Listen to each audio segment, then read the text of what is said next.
প্রিয় দেশবাসী, আপনাদের সামনে আজকে আমি একটা সমস্ত রাজনৈতিক দল এবং বাংলাদেশের সমস্ত জনসাধারণের কাছে একটি আবেদন নিয়ে উপস্থাপিত হয়েছি এবং আপনাদেরকে বিনীতভাবে অনুরোধ করব, আপনারা আমার এই কথাগুলো শুনে সবাই মিলে জোরালো দাবি জানাবেন যে হয় জীবন দিব কিন্তু জুলাই সনদকে দিব না। কেন এই কথাটা বললাম? আমি একটা রিট ফাইল করেছি। এই রিট ফাইল করার মূল উদ্দেশ্য ছিল হচ্ছে বাংলাদেশের যিনি এখন রাষ্ট্রপতি আছেন তিনি হচ্ছে দ্বৈত নাগরিক। তিনি ইউনাইটেড আরব আমিরাতসেরও নাগরিক, আবার উনি মালয়েশিয়াতেও ওনার সেকেন্ড হোম। এইখানে কাগজে লেখা আছে ওনার সেকেন্ড হোম মালয়েশিয়াতে। এবং এইটা যখন উনি করেন তখন যখন উনি শপথ নিয়েছিলেন তখন ওনার এই রেসিডেন্সি ভ্যালিড ছিল 2024 সাল পর্যন্ত, আর উনি শপথ নিয়েছিলেন 2023 সালে। সো বাংলাদেশের একজন রাষ্ট্রপতি যে সাংবিধানিকভাবে অযোগ্য রাষ্ট্রপতি হিসাবে প্রতিদ্বন্দ্বিতা করার ইভেন্ট, তাকে রাষ্ট্রপতি করা হলো। এবং সেই সময় যেহেতু ফ্যাসিস্ট আওয়ামী লীগের সময় কারো কোনো রকমভাবে এগুলো প্রশ্ন তোলার কোনো সুযোগ ছিল না, সেই জন্যে আমরা এই প্রশ্ন তুলি নাই তখন। আজকে দেশবাসীর প্রয়োজনে কেন এটা তোলা হলো? দেখেন, এই রাষ্ট্রপতি কখনোই জুলাইকে ধারণ করেন না। তার প্রথম প্রমাণ হচ্ছে তিনি এই জনতার চোখ বলে একটি পত্রিকায় প্রথমে উনি এটা কত তারিখে দিলেন? 20 অক্টোবর 2024। 20 অক্টোবর 2024 সালে দিয়ে উনি এই সাক্ষাৎকারটা দিয়েছিলেন সেই সময়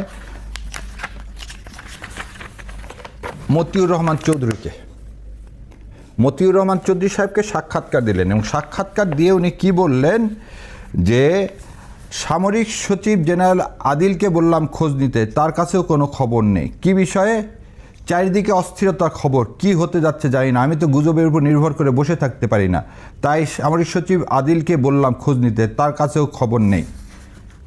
প্রধানমন্ত্রী পদত্যাগ করছেন, এই পদত্যাগপত্র তার কাছে নেই।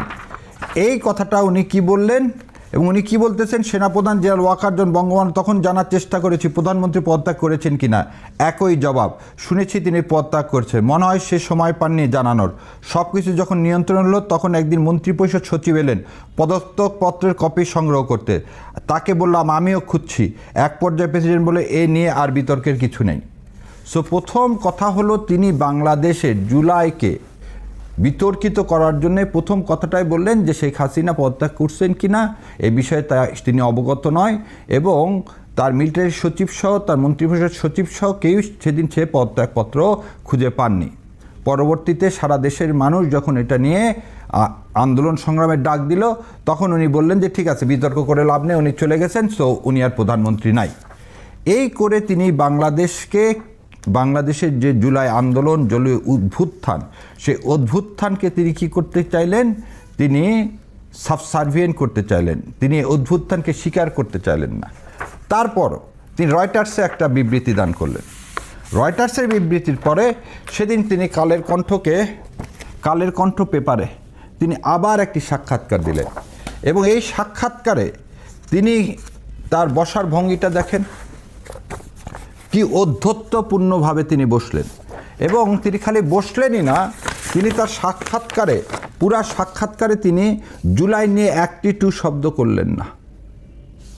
তাহলে যে রাষ্ট্রপতি হওয়ার অযোগ্য, সেই রাষ্ট্রপতিকে কিভাবে বাংলাদেশের মানুষ ধারণ করবে? দ্বিতীয় কথাটা, রাষ্ট্রপতি সম্মানিত বিরোধী দল যারা আজকে মেজরিটি পাইছেন, যারা আজকে ক্ষমতা গ্রহণ করছেন, সেই বিএনপি রাষ্ট্রপতিকে সবসময় রেখে দিতে চাচ্ছেন। সেই বিএনপি এই 72-এর সংবিধানের বারবার দোহাই দিচ্ছেন যে এই সংবিধানের বাইরে গিয়ে আমরা কোনো কাজ করব না। সেই জন্যে গতকালকে আমি মাননীয় প্রধানমন্ত্রী বরাবর একটি দরখাস্ত করি। এই দরখাস্তে আমি দেখিয়েছি যে এই সংবিধানের মধ্যে থেকে কিভাবে রাষ্ট্রপতিকে ছাড়াই সংসদ ডাকা যায় এবং সংসদের প্রথম অধিবেশনের ভাষণটা কেমন করে রাষ্ট্রপতিকে ছাড়াই আর একজনকে রাষ্ট্রপতি নির্বাচিত করে দেওয়া যায়। এখানে আমি দেখিয়েছি যে প্রথম কারণ হলো এই রাষ্ট্রপতি যিনি জুলাইকে ধারণ করেন না, যিনি আওয়ামী লীগের মধ্যস্থতাকারী হিসাবে এখন সারা দেশের কাছে পরিচিত, যিনি এই সরকারকে ইনস্টেবল করার জন্য প্রতি মুহূর্ত কাজ করে যাচ্ছেন, সেই লোককে দিয়ে আমরা পবিত্র সংসদ, এই জুলাইয়ের স্পিরিটের উপরে যে সংসদ, যে গণভোট, সেই সংসদকে আমরা তার কাছ থেকে এই সংসদ শুরু করা হবে কিনা। এখানে বলা আছে আর্টিকেল 54-এ অন্য কোনো কারণে রাষ্ট্রপতির দায়িত্ব পালনে অসমর্থ হলে, আর আর্টিকেল 75(3)তে বলা আছে সংসদ কার্যক্রম বিধি অনুযায়ী যদি স্পিকার ডেপুটি স্পিকার না থাকে তাহলে যে কোনো সংসদ সদস্যকে স্পিকারের দায়িত্ব পালন করা যায়। সো সেই কারণে আমি মাননীয় প্রধানমন্ত্রী এবং বিএনপির চেয়ারপারসনের কাছে অনুরোধ করেছি তার দল থেকে তিনি একজন সংসদ সদস্যকে এই স্পিকার হিসাবে নমিনেট করুক, একজন স্পিকার হিসাবে নমিনেট কর, কারণ স্পিকার ডেপুটি স্পিকার কেউ নাই, তাহলে সংসদ চালাবেন কে? এবং যে সংসদ সদস্যকে তিনি স্পিকার হিসাবে নির্ধারণ করবেন এবং তার জন্য সংসদ পর্যন্ত ওয়েট করার কোনো দরকার নেই, উনি এখনই একজনকে সংসদ সদস্যকে এই 74-এর 3 ধারার বলে স্পিকার হিসাবে নিয়োগদান করতে পারেন এবং সেই স্পিকার আর্টিকেল 54-এর আন্ডারে রাষ্ট্রপতির দায়িত্ব পালন করতে পারেন।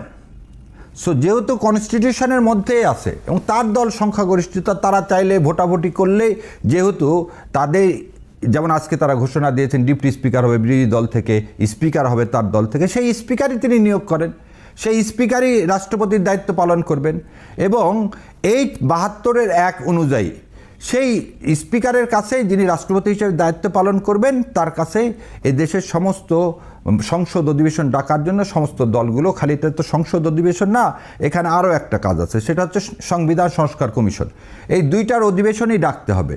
এই 2টার অধিবেশন ডাকার জন্যে তার কাছে আবেদন করতে হবে।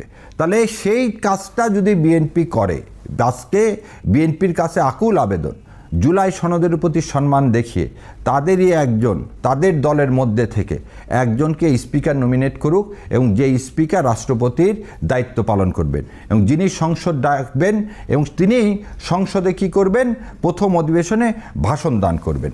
এবং এই কারণেই আমি তাদের কাছে অনুরোধ করেছি জুলাইয়ের সাথে বেইমানি না, কারণ প্রথম দিন থেকেই যদি তারা এই কাজটা না করে, এই রাষ্ট্রপতিকে দিয়ে যদি এই সংসদ চালু করার চেষ্টা করে, তাহলে মনে হয় দেশে আবার অস্থিরতা, বিরোধী দলের উচিত হবে না এই রাষ্ট্রপতির আন্ডারে কোনো সংসদে কোনো কিছুতে কি করা, যোগদান করা। তাহলে সেখানে যদি তারা ওয়াক আউট করে দেশে একটা অস্থিরতার সৃষ্টি হবে। সো এই অস্থিরতা থেকে সরে যাওয়ার জন্য, জুলাই সনদকে বাস্তবায়ন করার জন্য এই সংবিধানের মধ্যে থেকে আমি তাদেরকে এই প্রস্তাবনা প্রদান করেছি এবং আমার বিশ্বাস দেশবাসীর সহ আমরা সবার একই দাবি, জুলাই সনদকে বাস্তবায়ন করতে হবে এবং এই অধিবেশন অবশ্যই এই রাষ্ট্রপতির দ্বারা কোনোভাবে আহ্বান করা বা এই রাষ্ট্রপতির কোনো ভাষণ এই সংসদে, এই পবিত্র সংসদে প্রদান করতে দেওয়া হবে না। এই প্রতিরোধ আমাদের সবাইকে গড়ে তুলতে হবে।